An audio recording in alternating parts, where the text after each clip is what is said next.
नमस्कार, मेरा नाम है दिव्यांशी और आप देख रहे हैं दी लंदन टॉप का डेली इकोनॉमिक बुलेटिन खर्चा पानी। आज खर्चा पानी में बात करेंगे शेयर मार्केट में लौटे आईपीओ सीजन की, लेकिन साथ ही आरबीआई की ओर से आज किए गए उस धमाके की जिसने शेयर बाजारों को भी हिलाकर रख दिया।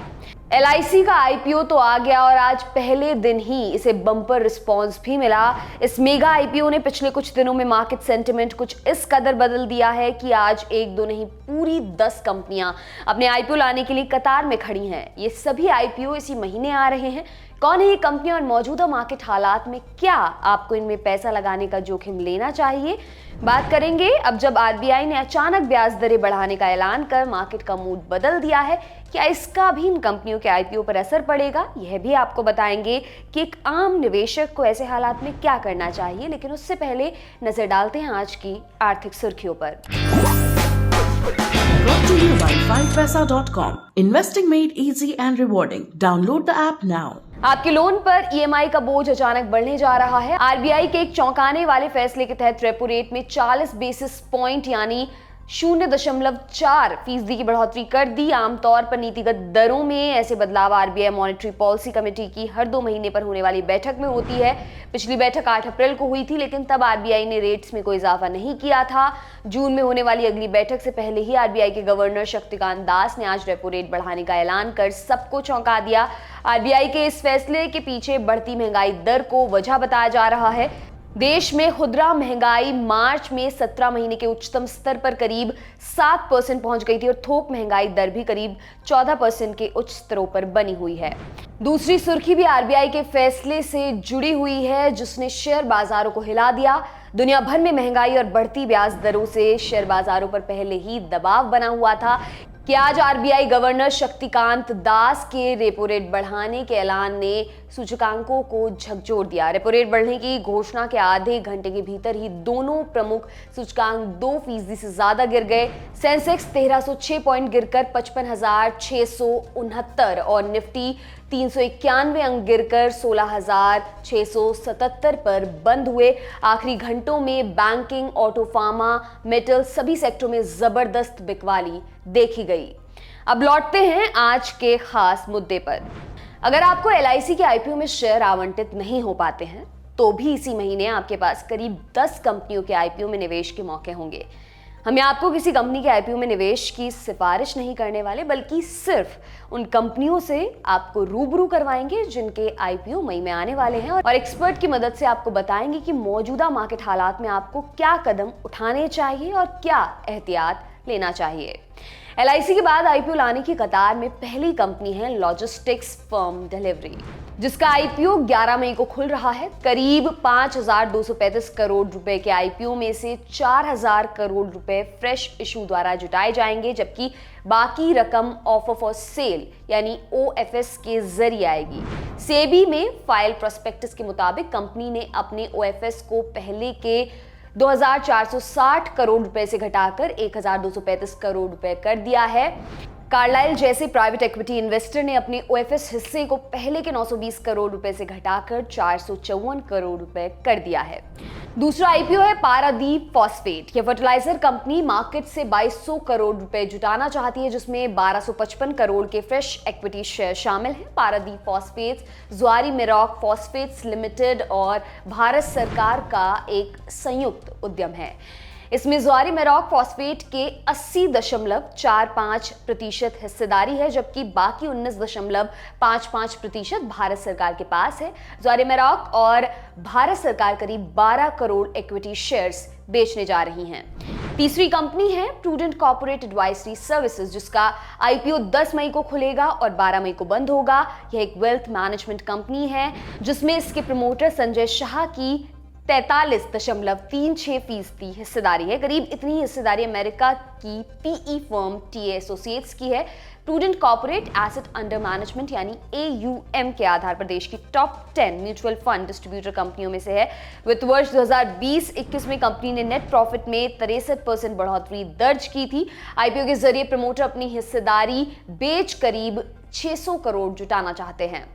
चौथी कंपनी है गुजरात की वीनस पाइप्स एंड ट्यूब्स। इसका आईपीओ रिटेल इन्वेस्टर्स के लिए 11 मई को खुलेगा और 13 मई तक निवेश का मौका मिलेगा। ये भारत में एक बढ़ती हुई स्टेनलेस स्टील पाइप ट्यूब निर्माता और निर्यातक कंपनी है। यह ब्राजील, यूके, इजराइल और यूरोपीय यूनियन सहित 20 देशों को निर्यात करती है। वित्त वर्ष 2021 में कंपनी की कुल आय 1 साल पहले के मुकाबले करीब डबल हो गई थी। पांचवा आईपीओ है सिरमा SGS टेक्नोलॉजीज का। ये एक टेक्नोलॉजी बेस्ड डिजाइन कंपनी है, इलेक्ट्रॉनिक मैन्युफैक्चरिंग सर्विसेज देती है। इसने आईपीओ के लिए पहले दिसंबर में आवेदन किया था, लेकिन बाद में टाल दिया। कंपनी बाजार से करीब 1000 करोड़ रुपए जुटाना चाहती है। इसकी क्लाइंट लिस्ट में कई industrial appliances, auto, health care और कंज्यूमर गुड्स कंपनियां हैं। लाइन में छठा आईपीओ है एथर इंडस्ट्रीज का। सूरत की है कंपनी, स्पेशलिटी केमिकल्स बनाती है। फार्मा और एग्रो प्रोडक्ट कंपनियों के लिए इंटरमीडिएरी प्रोडक्ट सप्लाई करती है। आईपीओ से है कंपनी 1000 करोड़ रुपए जुटाना चाहती है। इसमें 757 करोड़ के फ्रेश इक्विटी शेयर्स होंगे। कंपनी के मुताबिक आईपीओ से आने वाले पैसे का इस्तेमाल कर्ज चुकाने और वर्किंग कैपिटल की जरूरतों को पूरा करने के लिए किया जाएगा। अगली कंपनी है एथोस, जो लग्जरी घड़ियों की ट्रेडिंग से जुड़ी है। यह देश में 50 से ज्यादा प्रीमियम क्वालिटी ब्रांड्स की घड़ियां बेचती है। इनमें राडो, ओमेगा और टिसाट जैसे ब्रांड्स शामिल हैं। इस कंपनी की लग्जरी वॉच सेगमेंट में करीब 20% हिस्सेदारी है। कंपनी 400 करोड़ रुपए के फ्रेश इशू के जरिए करीब 11 लाख शेयरों की बिक्री करेगी। एक और कंपनी हेक्सागन न्यूट्रिशन के आईपीओ को भी सेबी की मंजूरी मिल चुकी है। कंपनी की आईपीओ के जरिए 500 से 600 करोड़ रुपए जुटाने की योजना है। यह कंपनी न्यूट्रिशन सप्लीमेंट्स के कारोबार से जुड़ी हुई है। इसकी फिलहाल 3 फैक्ट्रियां नासिक, चेन्नई और तमिलनाडु के तुतुकुड़ी जिले में है। यह 65 देशों में अपने उत्पाद बेचती है। कंपनी दक्षिण अफ्रीका और उज्बेकिस्तान में भी अपने प्लांट लगाने जा रही है। एक और आईपीओ है जेके फाइल्स का। ये रेमंड ग्रुप की कंपनी है, जो स्टील फाइल्स बनाने वाली दुनिया की सबसे बड़ी कंपनियों में से एक है। कंपनी की आईपीओ के जरिए 800 करोड़ रुपए जुटाने की योजना है। कंपनी चालू वित्त वर्ष में अपनी मौजूदा क्षमता को बढ़ाने के लिए रकम जुटाने जा रही है। पिछले वित्त वर्ष में कंपनी की कुल आय 50 करोड़ और चालू वित्त वर्ष में कुल आय 75 करोड़ रहने की संभावना है। फहरिस्त में आखिरी नाम ई मुद्रा कंपनी का। कंपनी 200 करोड़ रुपए के फ्रेश इशू के जरिए करीब 85 लाख इक्विटी शेयरों की बिक्री करेगी। बेंगलुरु स्थित यह कंपनी विभिन्न उद्योगों में काम करने वाले व्यक्तियों और संगठनों को डिजिटल ट्रस्ट सर्विसेज और एंटरप्राइजेस सॉल्यूशंस प्रदान करती है। IIFL securities limited, yes securities India limited और इंडोरियंट फाइनेंशियल सर्विसेज लिमिटेड इस आईपीओ के बुक रनिंग लीड मैनेजर हैं। इन सभी कंपनियों के आईपीओ इसी महीने आएंगे और संभवतः इनमें से कुछ अगले महीने बाजार में लिस्ट होंगे। अब सबसे बड़ा सवाल यह उठता है कि इन कंपनियों के फंडामेंटल्स, यानी कंपनी की माली हालत और कारोबारी क्षमता के अलावा क्या मार्केट के हालात ऐसे हैं जहां आप अपने पसीने की कमाई लगाकर कुछ कमाने की सोच सकते हैं। कल तक कहानी कुछ और थी और आज आरबीआई के अचानक एक फैसले ने बहुतों को सोचने पर मजबूर कर दिया होगा। बाजारों में भी इसका असर साफ दिखा। हमने मार्केट एक्सपर्ट से जानने की कोशिश की कि ना आईपीओस पर आम निवेशकों का क्या रुख रहना चाहिए, वो कौन से फैक्टर्स हैं जो इन आईपीओ की दिशा और दशा बदल सकते हैं। एक आम निवेशक अपने पैसे के प्रोटेक्शन के लिए क्या क्या उपाय कर सकता है। क्या उन्हें लिस्टिंग गेन के लिए निवेश करना चाहिए, फिलहाल लंबी अवधि के लिए पैसा लगाया जा सकता है। देखिए इस पर एक्सपर्ट ने क्या कहा। देखिए, मार्केट अभी दोनों साइड के रुझान के अंदर में है। एक तरफ में लगातार आईपीओज आ रहे हैं, ऑलरेडी एलआईसी का आईपीओ चालू है, मार्केट में फंड्स नए आते जा रहे हैं। So this is a good sign, जिसके कारण से मार्केट को नए इनफ्लो के कारण बढ़ने के अंदर में ईज मिलेगी।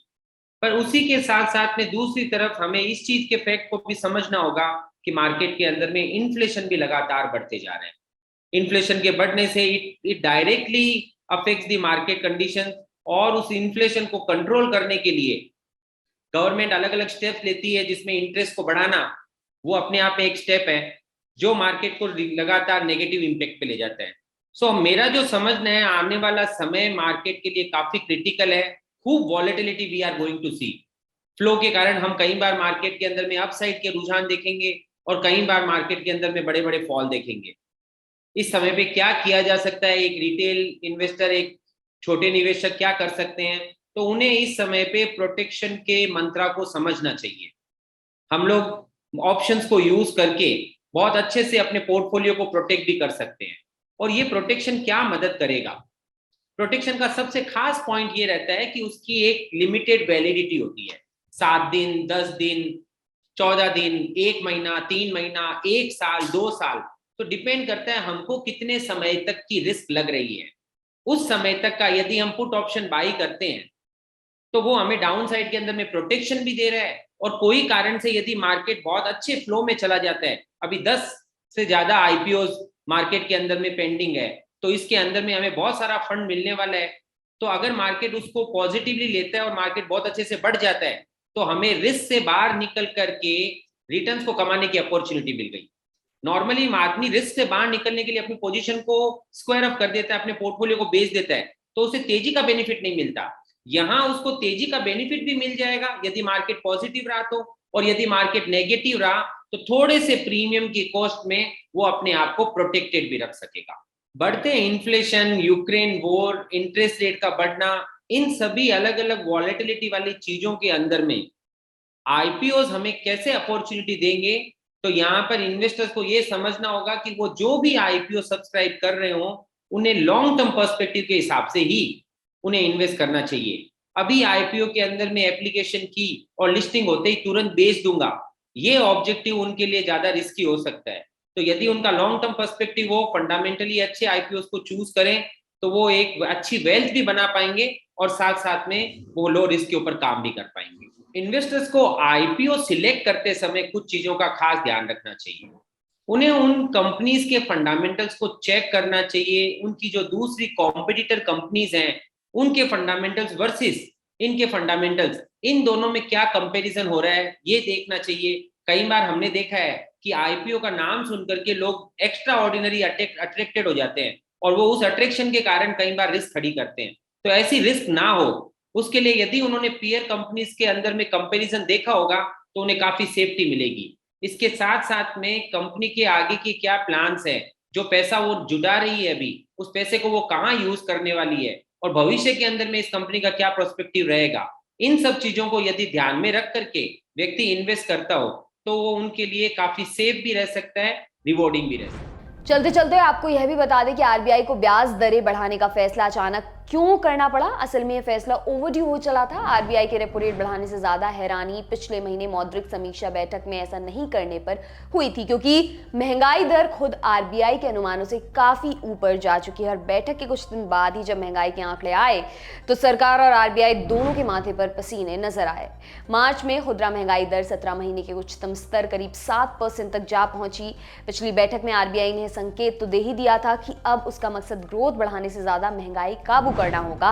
महंगाई दुनिया भर में आम आदमी और सरकारों का क्या हाल किए हुए है, इसकी झलक अमेरिकी फेडरल रिजर्व के फैसलों से लेकर इंडोनेशिया में पाम ऑयल एक्सपोर्ट पर बैन लगने तक हम देख चुके हैं।